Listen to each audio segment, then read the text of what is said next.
It is the big reveal in Auckland. Today, homeowners rushed online for their first glimpse of the council's 3-year property revaluations. This is bizarre stuff.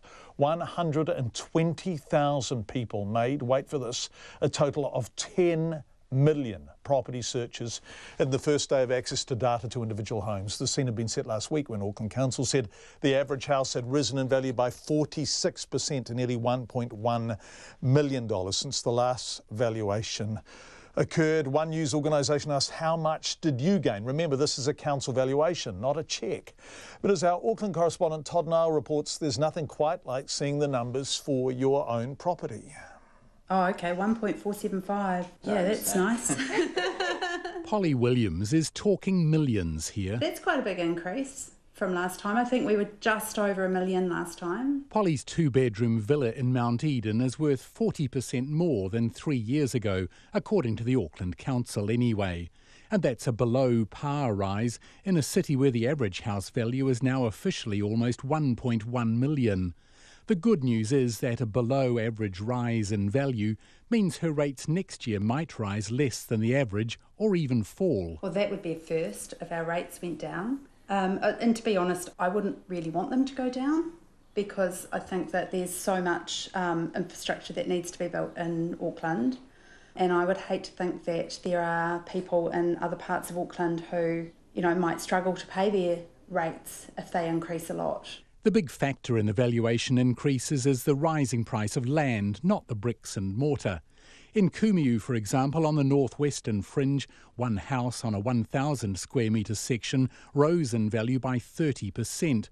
Next door, an 8.5 hectare farm, zoned for future residential use, rose by almost 160%. A 3-bedroom home unit in once affordable Avondale jumped from $670,000 to $900,000. But the eye-watering rise of over a third is still below average for the suburb. That rise is almost equivalent to the value of an average house in Invercargill. Owners can challenge the valuations, but the council's head of rates, Debbie Aycott, says it's two-way traffic. What we found with the last revaluation is approximately half of the objections people wanted them to go up and approximately half people wanted them to go down. So it depends what motivation people have got. On this day 3 years ago, the Auckland Council website crashed under the load from curious property owners.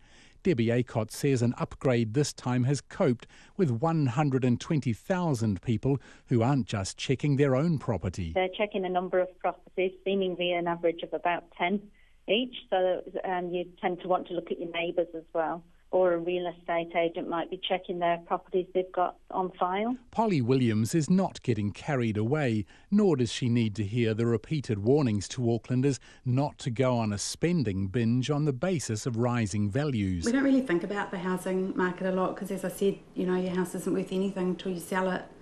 And who knows what it will be worth when we do need to sell it. I mean, what if the market crashes and it's, not worth a lot when we do need to sell it. But for now, it's good. What it all means in terms of next year's rates bill won't become clear until next June. I tamaki makoro mo te hotaka o te ahiahi, ko Todd Niall tēnei.